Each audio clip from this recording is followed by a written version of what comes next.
Most people think they have time. But if you're still waiting for a global catastrophe to get serious about your faith, you might already be too late. Because the final countdown in the Rapture timeline isn't coming. It's already happening. And while the world scrolls, sleeps, and mocks, the most important moment in human history is quietly approaching its climax. Jesus laid out the timeline with precision, step by step, warning by warning. And yet, what was once prophecy is now reality. We're not watching the signs unfold anymore. We're living inside them. And the scariest part? It's almost over. The clock has moved from days to hours, from hours to seconds. This isn't fear-mongering. This is spiritual intelligence. The ones who are awake can feel it. The atmosphere has shifted. The final call is being whispered across the spirit realm. Some churches don't talk about the rapture anymore. Too controversial, too uncomfortable, too doom and gloom. But heaven hasn't gone silent. Only men have.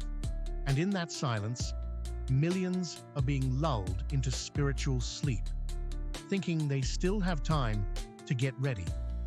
Meanwhile, the final countdown is ticking, and most people don't even hear it. But you're here, and that means you're not like most people. In this video, you're going to discover what's really left on the Rapture timeline, and why ignoring it could cost you everything. You'll understand what Jesus meant by watch and be ready, and how close we truly are to the final moment. So stay with me until the end, because this could be the most important message you hear before the sky opens. Few people realize it, but Jesus himself, along with Paul and John, already laid out a true end times map in the scriptures. In Matthew 24, Luke 21, and 1 Thessalonians 5, they revealed a prophetic order that isn't speculation or conspiracy theory. It's pure revelation. Jesus spoke of spiritual deception, love growing cold, division among people, persecution of the righteous, and cosmic signs that would shake the heavens. And here's the thing. Many of these signs are no longer predictions. They've become headlines.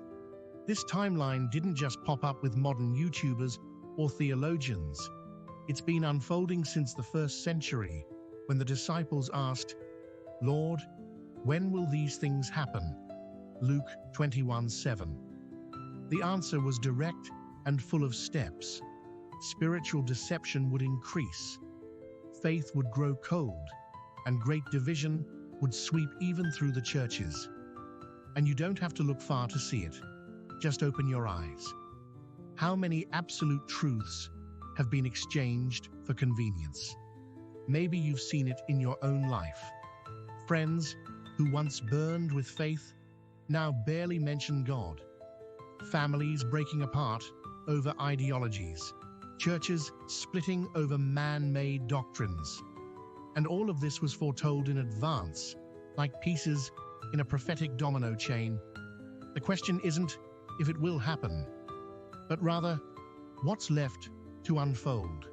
Because the path has already begun, and there's no turning back. What's even more intriguing is that the next steps don't require massive catastrophes, but something far more subtle, almost imperceptible. And that's where the danger lies, because the next phase of this prophetic timeline is already underway. Yet few realize that the countdown has already begun. This isn't just a ticking clock, it's a divine countdown, and it's unlike any other. We're not talking about a human calendar or the predictions of some doomsday cult. No, this countdown is spiritual. It moves according to heaven's rhythm, not man's. When Jesus described the birth pains in Matthew 24, he wasn't being poetic. He was warning us that there's an invisible timer, and we're dangerously close to zero. The early phases of this prophetic countdown, they've already happened. Apostasy. Just look at how many churches no longer preach truth, but comfort. deception. It's everywhere. False teachings, counterfeit signs, and leaders with no fruit of the Spirit. Love growing cold, tragically common. The compassion once found in communities of faith is now often replaced by performance, competition, and self-promotion. Now here's where things get intense. If the early stages are already behind us, what does that say about where we are right now? Spiritually speaking, we're in the final seconds of the countdown. Think about it, like the last moments before a rocket launch. Everything is in place, the sequence is locked in, and there's no more delay. The question is no longer if it's going to happen, but when. And we're closer than most are willing to believe. And this isn't about fear, it's about urgency. Because when a divine clock ticks, it doesn't ask for permission or wait for comfort zones. It simply fulfills what was written. And if that's true, then what's coming next isn't optional. It's inevitable. But how many are truly aware that the final countdown isn't future tense anymore? It's now. There are signs that shake the earth, and then there are signs that silently shake the soul. Everyone talks about earthquakes, wars, and blood moons. But the most dangerous signs, they're invisible. You don't see them on the news. You feel them in the spirit. Jesus warned us in Luke 21:34-36 that the final day would come like a trap, catching many off guard.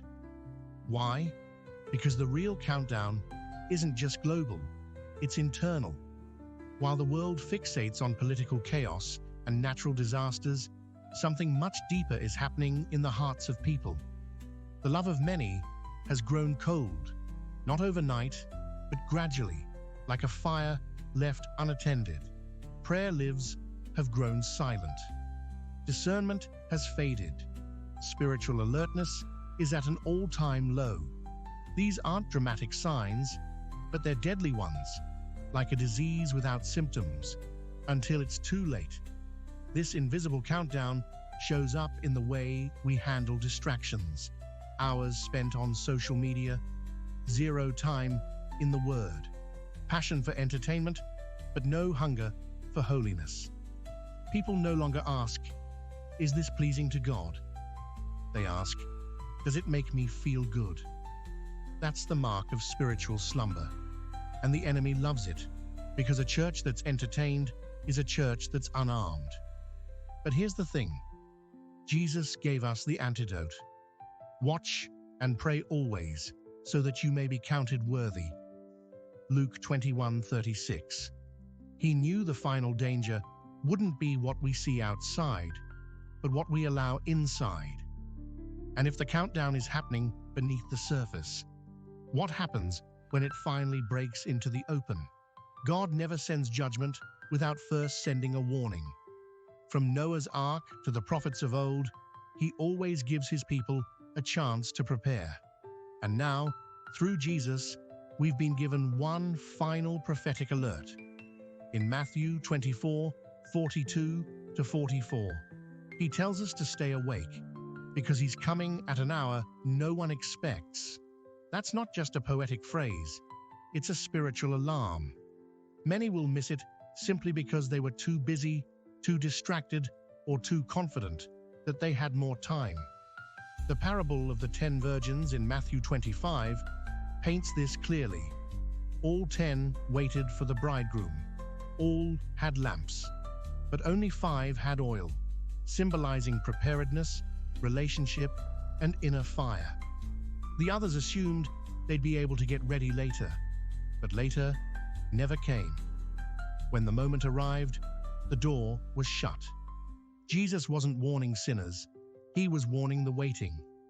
That's what makes this so serious. It's possible to be close and still not be ready. Revelation 3:10-11 adds another layer. Jesus promises to keep the faithful from the coming trial, but only if they hold fast.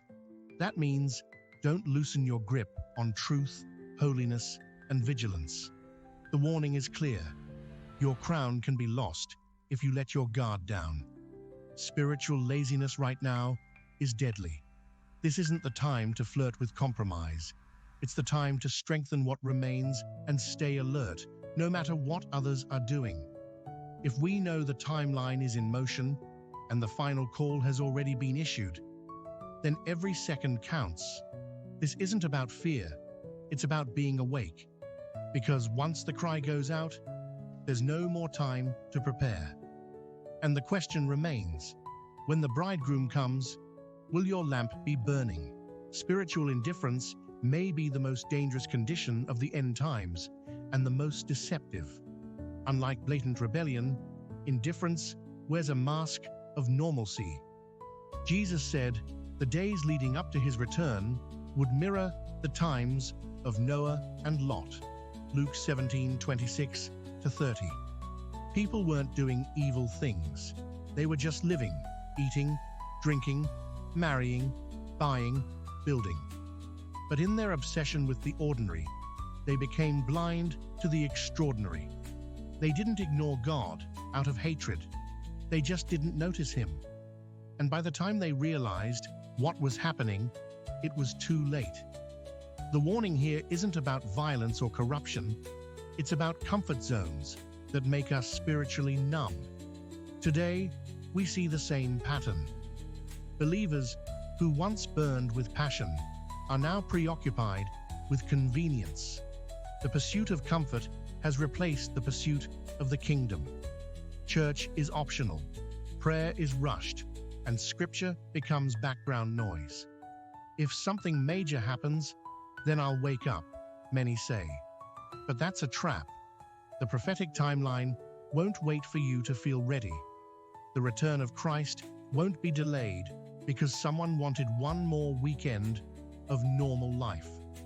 Indifference doesn't feel like sin, but it is a silent killer. It slowly dulls our senses until we're no longer moved by the things of God. And what fuels this indifference? Distraction, entertainment, constant stimulation. We binge-watch series for hours, but can't spend 10 minutes in the Word. We scroll endlessly through social media, but feel too tired to pray. The enemy doesn't need to attack the church if he can keep her entertained.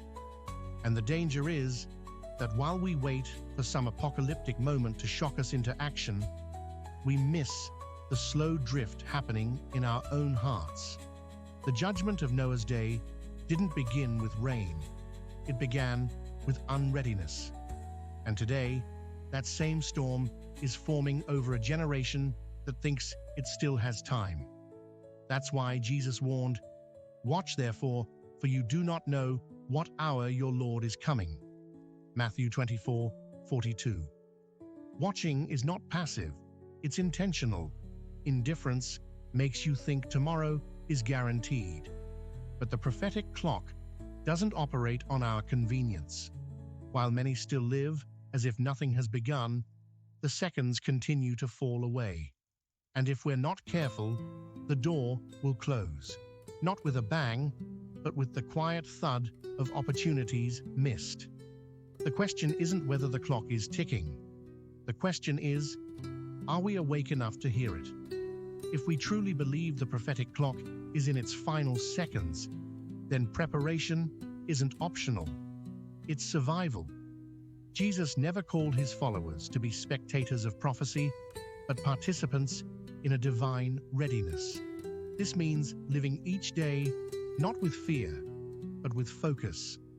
The Bible repeatedly urges us to stay alert, to be found faithful, and to keep our lamps burning. Preparation in these final moments isn't about storing food or fearing collapse. It's about guarding your soul. It's about spiritual discipline.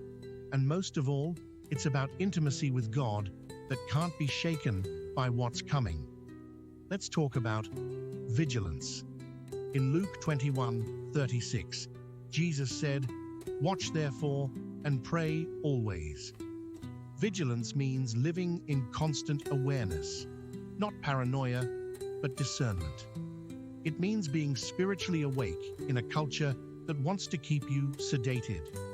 Practically speaking, This can look like setting aside time daily to seek God in prayer, not just for your needs, but to hear His voice. It means asking the Holy Spirit to reveal distractions in your life and remove the ones that steal your spiritual hunger. Even small shifts, like fasting from entertainment, waking up earlier to read the Word, or replacing noise with worship, can radically tune your heart to heaven's frequency. Then, there's holiness. In a time where compromise is trendy and spiritual lukewarmness is normalized, we're called to be set apart. Holiness isn't about perfection, it's about surrender. It's choosing to say no to what weakens your soul, and yes to what strengthens your walk with Christ. Maybe that means walking away from certain friendships, cutting off addictive habits, or refusing to water down your convictions just to fit in. God isn't calling for half-hearted followers. He's preparing a bride who is pure, burning with love, and unshaken by the chaos around her. And finally, full surrender. To live ready means to live like Jesus could return today. Would your life reflect a heart that's yielded? Would He find faith in you? The countdown isn't slowing down, and if anything, every second that passes is heaven's invitation to go deeper. Because when everything else falls away, only one thing will matter. Were you ready? The final seconds aren't a time for fear. They're a call to radical commitment. The final countdown isn't a theory. It's not a prediction. It's a spiritual reality unfolding in real time. And it's almost over. You've seen the signs. You've heard the warnings. Now the question isn't if you believe, it's if you're ready. Because this isn't about knowing prophecy. It's about responding to it. What you do next could determine your eternity. So let me ask you, are you living like someone who expects to meet Jesus soon? Or are you still hoping there's more time to play it safe, figure it out, and get serious later? What if later never comes? What if today is your final wake-up call? God isn't looking for perfect people. He's looking for people who are willing to surrender, willing to obey, willing to watch and prepare. If this message stirred something in your heart, don't ignore it. Let it move you to action. Leave a comment below right now and write, "I'm ready for the rapture." Declare it, speak it out loud. And if you know someone who's not ready, share this video with them, because they might never hear another warning like this one again. Make sure you subscribe to this channel and turn on the notifications, because there's more coming. Deeper truths, prophetic insight, and practical steps to help you stay spiritually awake in a sleeping world.